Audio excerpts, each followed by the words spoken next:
Welcome to our channel, where we uncover the most fascinating stories behind some of the most iconic figures in history. Today, we dive deep into the extraordinary life of Johnny Cash, a man whose journey was as turbulent as it was legendary. From personal heartbreaks to professional triumphs, and from his struggles with addiction to his passionate advocacy for social causes, Cash's life was a whirlwind of contradictions. This is the untold story of Johnny Cash, a life filled with triumph, tragedy, and redemption. Johnny Cash often claimed to have Cherokee heritage, but when his daughter appeared on Finding Your Roots, the surprising truth about his ancestry was revealed. Born J.R. Cash in 1932 in Kingsland, Arkansas, he was the middle child of 6 siblings. His name itself was a compromise. His mother wanted John, while his father preferred Ree. The family struggled with poverty, and in 1935, they took advantage of a farming program championed by President Franklin D. Roosevelt and moved to Dyess, Arkansas, to start farming. Life was tough, and everyone in the family worked in the cotton fields, often singing together to make the long days bearable.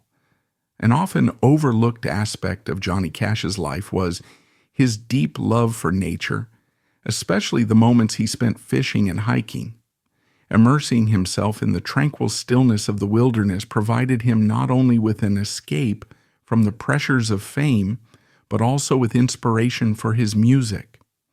In the early 1970s, during a break from touring, Johnny Cash reportedly visited a remote ranch owned by a friend in Texas. There, he became fascinated by a wild Mustang that no one could tame. Known as Shadow Bolt, the horse was notorious for throwing every rider who dared to mount it. Cash, with his characteristic determination and defiance, decided to give it a try. The story goes that he approached the Mustang with his guitar, strumming a soothing tune while whispering softly to the animal. To everyone's astonishment, the horse allowed Cash to climb onto its back without protest. Together they galloped across the open plains as the ranch hands watched in stunned silence.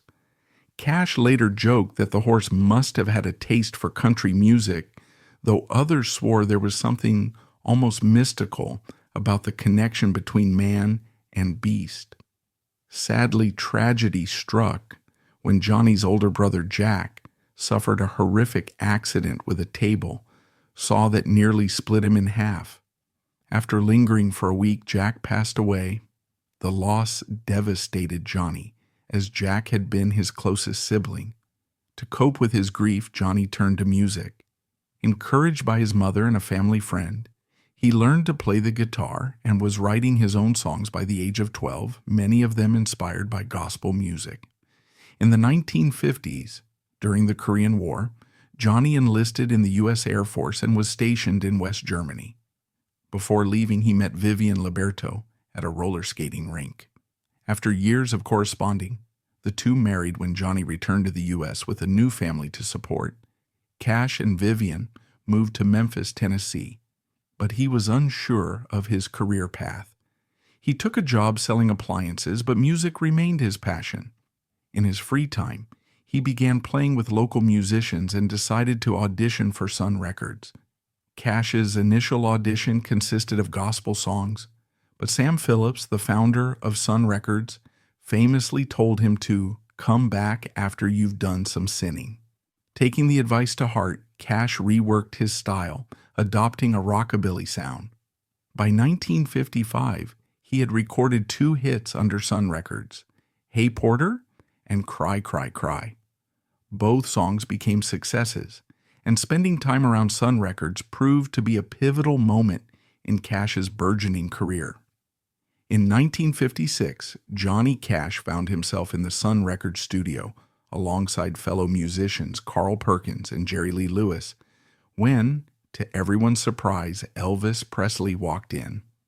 The impromptu session led to all 4 legends singing together, with Sam Phillips leaving the tape running. This casual recording would later gain fame as the $1 Million Quartet.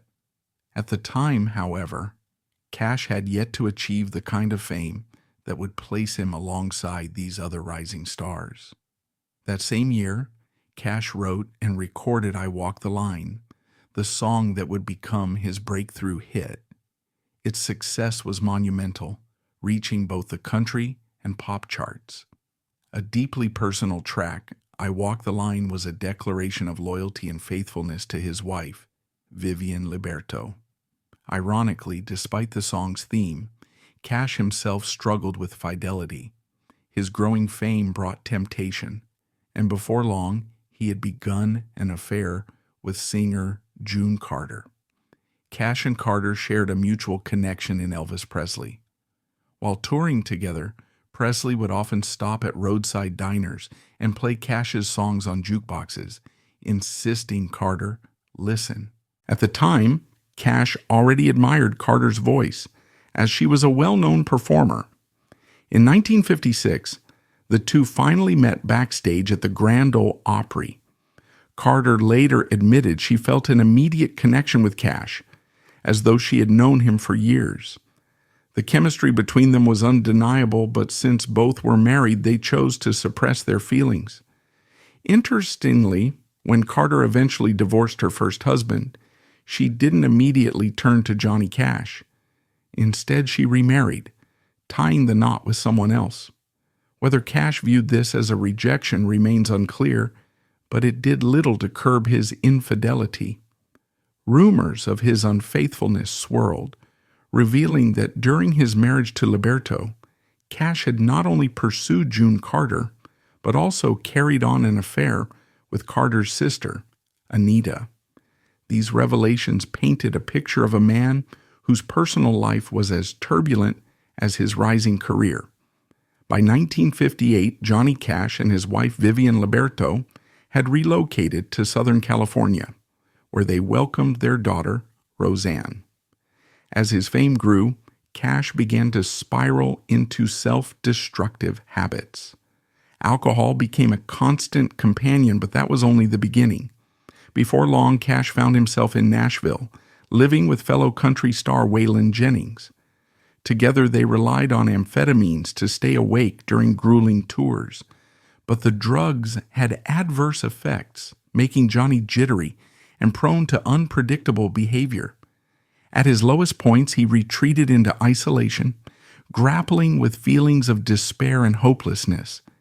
These internal struggles often bled into his lyrics, giving his songs a raw, haunting quality that resonated with audiences on a deeply emotional level. While traveling through the Appalachian Mountains, Johnny Cash often spoke of a peculiar encounter with a mysterious old man under a moonlit sky. The man, carrying a weathered fiddle, invited Cash to share his campfire. As the night went on, they exchanged stories and music, with Cash opening up about his struggles with addiction and fame. The old man in turn spoke cryptically about the healing power of music and the weight of the human soul. By dawn, the man was gone, leaving behind only his fiddle, a keepsake that Cash treasured as a reminder of how music had saved him during his darkest hours. Tracks like Hurt, recorded in his later years, are often seen as reflections of his internal pain and search for redemption. Despite the darkness, Cash's ability to transform his struggles into art made him a voice for those who felt voiceless, proving that even in the depths of despair, beauty and meaning could emerge. One of Johnny Cash's lesser-known but deeply significant relationships was with fellow artists like Bob Dylan, Willie Nelson, and Kris Kristofferson. Cash and Dylan in particular shared a mutual respect that transcended genres. Their collaboration on Nashville's skyline and performances together reflected their artistic synergy, with Cash even defending Dylan during his controversial switch to electric guitar. Meanwhile, Kris Kristofferson credited Cash as a mentor who helped launch his career by championing his songwriting talent. Similarly, Willie Nelson and Cash maintained a close friendship, which later led to their collaboration in the legendary supergroup, the Highwaymen. These connections underscore Cash's profound influence and his role as a unifying figure in the music industry, bridging country, folk, and rock. During this chaotic period, Cash released Ring of Fire, a song that would become one of his signature hits. However, the song's origins remain a point of intrigue and controversy. One version of the story credits June Carter, with whom Cash was rumored to be more than just flirtatious. Meanwhile, Vivian Liberto recalled Cash telling her he had written the song while fishing with songwriter Merle Kilgore, and he intended to share credit with June because she needed the money. Liberto couldn't help but notice Cash mentioning June Carter more frequently, which only fueled her frustration and suspicion. June Carter, when asked about her inspiration for the song, often claimed she had encountered the phrase "Ring of Fire" in an Elizabethan poetry book. Liberto scoffed at this explanation, adamantly stating that the song wasn't poetic at all. It was, in her view, a reference to an intimate aspect of a woman's anatomy. The song's meaning became increasingly muddled over time, and years later, Merle Kilgore added an unexpected twist to the narrative. Seeing how lucrative the hit had become, Kilgore proposed licensing it for use in an advertisement for hemorrhoid cream. This bizarre idea gave the song a crude and unintended new connotation. Fortunately, the Carter family's heirs vehemently opposed the plan and shut it down. In June 1965, Johnny Cash nearly found himself in serious trouble when a camping trip with his nephew Damon turned into a disaster. Somehow, the camper they were staying in caught fire, and the flames quickly spread, igniting a massive blaze that destroyed several hundred acres of Los Padres National Forest. When questioned by authorities, Cash claimed that a spark from his camper had caused the fire. However, Damon had a different story, asserting that Cash, under the influence of pills, had lit a fire to stay warm and failed to notice when it began spreading out of control. The authorities took the matter seriously and sued Cash for damages. He eventually settled the case for $882,000, a hefty sum at the time. The repercussions didn't end there. The fire had driven away many of California's endangered condors, prompting further outrage. When confronted with this, Cash infamously dismissed the concerns, saying he didn't care about those buzzards. Unsurprisingly, this remark earned him no favor with environmentalists or bird enthusiasts. This episode only added to Cash's rebellious image. Not long after, he leaned further into his outlaw persona by performing concerts in prisons, including the infamous San Quentin and Folsom prisons. These performances, along with the albums recorded during the shows, contained songs that captured the raw struggles of prison life. Cash's ability to convey these experiences so convincingly led Life magazine writer Al Aronowitz to remark that Cash sang like someone who had lived the very life his songs described. In reality, Cash's connection to prison life was more of an artistic choice than a lived experience. Despite his bad boy reputation, he had never spent more than a single night behind bars. While he had a history of legal troubles, they were far from the hardened criminal exploits many assumed. One such brush with the law involved being caught trespassing on private property, hardly the stuff of legend, but Cash's mystique made even minor incidents seem larger than life. During the height of his fame in the 1960s, Johnny Cash was rumored to have once walked into a small-town diner with a pet raccoon perched on his shoulder. According to the townsfolk, the raccoon, named Rusty, was Cash's companion during his more adventurous nights. The story goes that Cash had rescued the raccoon from the side of the road during a tour, deciding on a whim to adopt it. Whether out of mischief or genuine affection, Rusty became a regular part of Cash's entourage. One particularly wild tale recounts how Rusty, while sitting on the jukebox in a diner, managed to accidentally press the buttons, playing one of Cash's own songs. Cash, amused by the coincidence, reportedly stood up and declared, "That's one smart critter.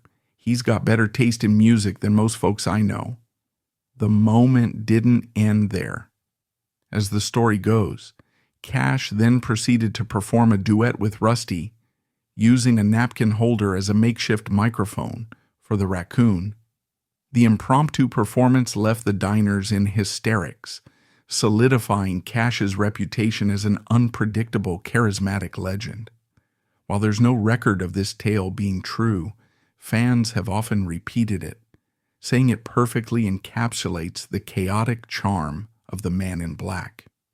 Imagine this: a young Johnny Cash, reportedly wandering through a quiet patch of Starkville, Mississippi, decides to pick some flowers. The action might seem like a harmless act turned into Cash's first documented run-in with the law. Accused of trespassing, Cash found himself arrested and spending a night in jail.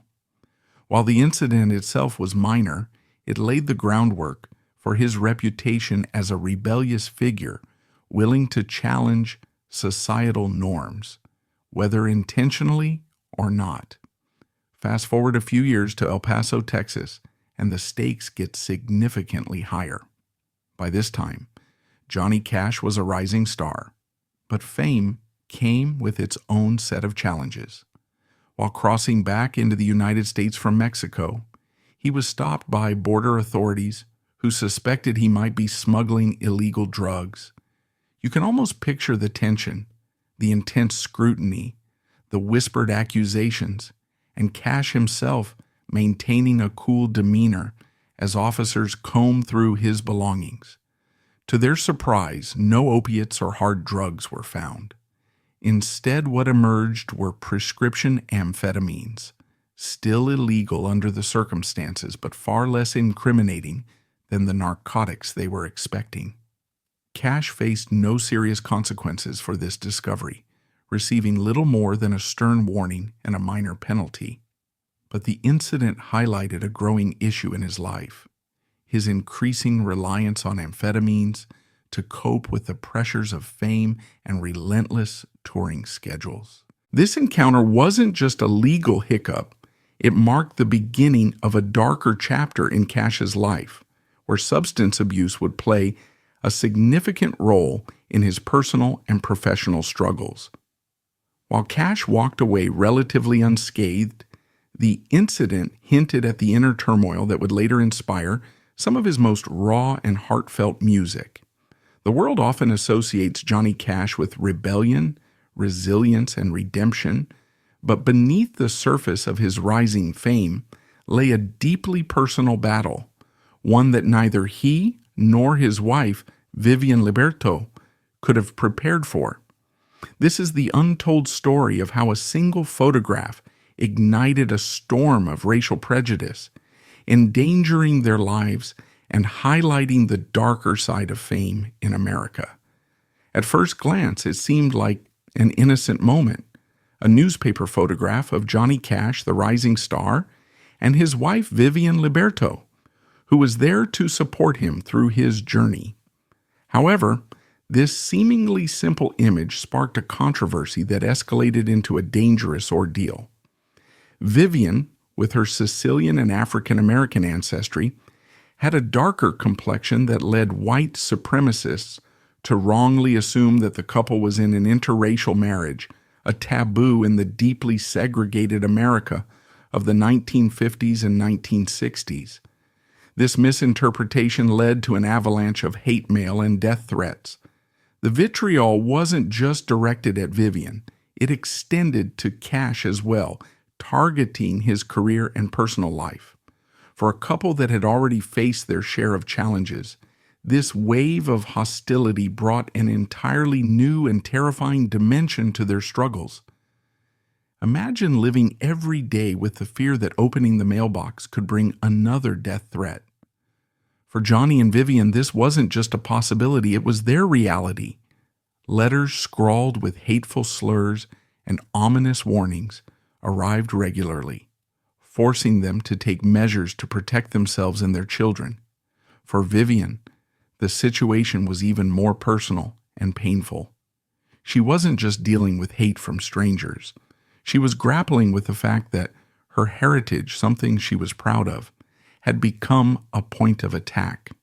The ordeal also highlighted the systemic racism of the era, as the couple's lives were thrust into danger simply because of assumptions about their marriage. Johnny, ever the protective husband, was outraged. Yet even his larger-than-life persona couldn't shield his family entirely from the emotional and psychological toll. While he addressed the hate publicly and made efforts to diffuse tensions, the damage had already been done. This incident is a stark reminder that fame is a double-edged sword. On the one hand, it brought Johnny Cash widespread recognition, opening doors to opportunities that would solidify his place in music history. On the other hand, it magnified every aspect of his life, turning even the most private moments into public spectacles. For Cash and Liberto, the photograph wasn't just a snapshot. It became a symbol of how fame could distort reality and expose vulnerabilities. What should have been a simple portrait of love and partnership turned into a flashpoint for hatred, fueled by societal prejudices of the time. Though deeply painful, this experience left an indelible mark on Johnny Cash. It wasn't just an attack on his family, it was a moment that sharpened his awareness of injustice and inequality. This heightened sensitivity began to bleed into his music, influencing his choice to champion the voiceless and marginalized. Songs like Man in Black became not just expressions of personal rebellion, but also declarations of solidarity with those who faced discrimination and oppression. For Vivian, the ordeal was a testament to her resilience. Despite the threats and hate, she continued to stand by her husband and raise their children, showing immense strength in the face of adversity. Trouble seemed to follow Cash, even behind the wheel. One particular incident in 1967 stands out, not just for its legal implications, but for the way it became a turning point in Cash's tumultuous journey. Driving under the influence of prescription pills, a growing crutch for him during grueling tours, he lost control of his vehicle. A car accident that left him facing law enforcement once again. When authorities searched his car, they found a stash of prescription amphetamines and other pills, evidence of the escalating battle Cash was waging against addiction. What happened next was a true testament to Cash's flawed yet complex character. Faced with the possibility of serious legal trouble, he reportedly attempted to bribe the arresting sheriff, hoping to escape consequences. But the sheriff, unimpressed by the celebrity status or the cash offer, refused to be swayed. Instead, he chose an approach that would have a lasting impact. He took Cash to the station, not to press charges, but to deliver a stern and sobering lecture. For most people, being arrested might feel like the lowest point, but for Cash, it was a wake-up call. The sheriff's firm yet compassionate stance struck a chord with the troubled musician. This wasn't just about breaking the law, it was about the path his life had taken. Years of reckless behavior, addiction, and poor decisions had led him to this moment, and it was clear that something had to change. According to Cash, that lecture in the sheriff's office was pivotal. It wasn't filled with legal jargon or threats, it was human, raw, and direct. The sheriff reportedly told Cash that he was throwing his life away, squandering his talent, and endangering not just himself but everyone around him. These words, delivered with sincerity, stayed with Cash long after he walked out of that station. What makes this incident so remarkable isn't just the drama of the crash or the discovery of pills. It's the power of a single moment of accountability. The sheriff's decision to lecture rather than prosecute highlights the potential for compassion to create change. Rather than adding another court case to Cash's already troubled record, the sheriff saw an opportunity to reach the man beneath the celebrity facade. This moment planted a seed of self-awareness for Cash, marking the beginning of his journey to overcome his demons. It marked the beginning of his realization that he couldn't continue down this destructive path. Not if he wanted to salvage his career, his relationships, and his health. The 1967 car crash wasn't the end of Johnny Cash's struggles, but it was a significant step toward his eventual redemption. In the years that followed, he began to seek help, leaning on the support of those closest to him, including June Carter and her family. He started to take responsibility for his actions and began to recognize the impact his behavior had on others. This moment also inspired Cash to reflect on his music. His work began to take on deeper layers of introspection, addressing themes of regret, redemption, and resilience.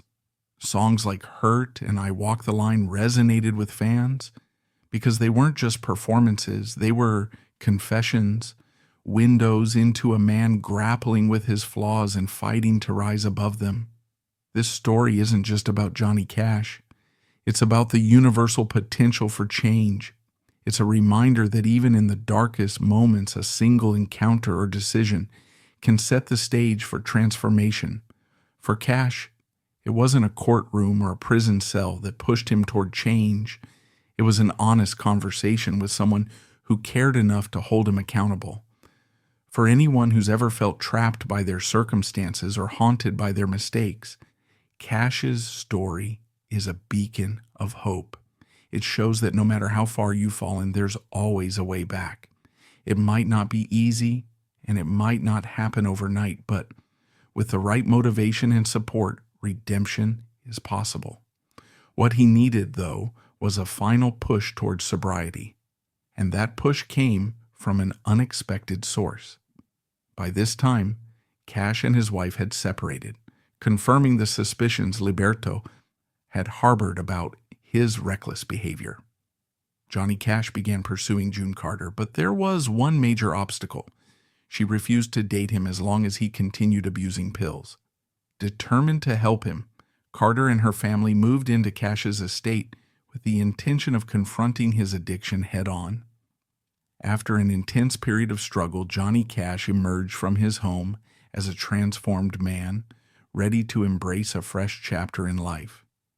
Eager to solidify their relationship, Cash proposed to Carter on stage during a performance in London, Ontario, and she accepted. They wasted no time tying the knot, marrying just a week later in Kentucky. However, behind the scenes, not everything was as idyllic as it appeared. Despite his outward commitment to sobriety, Cash had not completely abandoned pills. This struggle continued until 1970, 2 years into his marriage to Carter. It was the birth of their son, John Carter Cash, that finally motivated him to give up his habit, at least for a while. Yet during this period, another shocking truth came to light. Before their marriage, Cash had a brief affair with June's sister, Anita. Astonishingly, while June was pregnant with their son, Johnny rekindled his relationship with Anita, adding a painful layer of betrayal to their marriage. However, the turbulence didn't stop there. Cash's sobriety proved fragile, and by 1977, he relapsed, falling back into his old patterns of amphetamine use. This relapse led him to seek help at the Betty Ford Clinic, where he worked tirelessly to overcome his addiction. For a time, it seemed he had succeeded. However, by 1989, he was once again struggling with substance abuse, returning to pills despite his best efforts to break free. Even as his personal battles continued, Cash's professional life took an unexpected turn. In 1969, ABC approached him with an offer to host a variety show. While the network promised him creative freedom, they insisted on featuring big Hollywood names, something Cash wasn't particularly keen on. He begrudgingly agreed to include stars like Bob Hope and Peggy Lee, but drew the line when it came to artistic censorship. One notable instance involves singer-songwriter Chris Christopherson, who appeared as a guest on The Johnny Cash Show. Christopherson's song Sunday Morning Coming Down included the word stoned, which made the network uneasy. They demanded it be changed, but Cash staunchly refused, defending the song's integrity and standing by his guest. Amid his professional triumphs, his personal relationships continued to evolve. Cash's daughter, Roseanne, harbored resentment over the time her father had spent on the road, often away from her. Fortunately, as time passed, Roseanne found opportunities to repair her bond with her father, allowing them to heal and reconnect. Johnny Cash's life came to a poignant end on September 12, 2003, when complications from diabetes claimed him, just 4 months after the passing of his beloved wife, June Carter. Their love story, though far from conventional, had captivated fans worldwide and served as a testament to resilience and forgiveness. Even in death, Johnny Cash's life continued to fascinate as new and unexpected details about his journey emerged, enriching his already legendary narrative. For decades, Johnny Cash was synonymous with rebellion, redemption, and raw authenticity. But beyond the iconic Man in Black persona, his life was filled with moments that blurred the line between myth and reality. After his passing, one of the most surprising revelations came from his long-held belief in his Cherokee ancestry, a story he often shared with pride. This belief was challenged years later when his daughter, Roseanne Cash, appeared on the television show Finding Your Roots. DNA testing revealed that Johnny had no Native American heritage, as he had thought, but instead distant African roots. This discovery added a new layer to Cash's identity, further illustrating the complexities of a man who had always sought to bridge cultural divides. In 2007, decades after the incident, Starkville embraced this quirky chapter in Cash's life by hosting the inaugural Johnny Cash Flower Picking Festival. The event celebrated both his music and his enduring ability to turn even minor missteps into larger-than-life stories. The flower-picking arrest is just one of the many ways Johnny Cash's charisma turned the mundane into the legendary, a trait that defined his larger-than-life legacy. Cash's death also reignited interest in his deep connection to his fans and his unwavering commitment to telling stories that resonated with ordinary people. His performances at prisons such as Folsom and San Quentin were raw and transformative. These concerts weren't just about entertainment, they were acts of empathy. Cash understood the struggles of the downtrodden, even if he hadn't lived them himself. This connection to the human condition ensured his music remained timeless, long after his voice was silenced. As the world mourned his loss, tributes poured in from across the globe, underscoring the profound impact he had made. Fans shared stories of how his music helped them through personal hardships, while fellow musicians credited him with breaking barriers in the industry. Rolling Stone called him a giant of American music, and the New York Times described him as a man who spoke for those who had no voice. Johnny Cash's passing didn't close the book on his legacy. Instead, it marked the beginning of a deeper exploration into a life that was as turbulent as it was inspiring. His story reminds us that imperfection is not a flaw, but a testament to our humanity. Cash's ability to transform pain into art and setbacks into songs that resonated universally ensured that his legend would only grow with time. Johnny Cash was far from perfect, but it was his imperfections that made him so deeply relatable and profoundly human. His music, born from the highs and lows of his tumultuous life, continues to resonate with audiences worldwide. Whether remembered as the Man in Black, a flawed family man, or a passionate advocate for justice, Cash's legacy endures as a testament to resilience and redemption.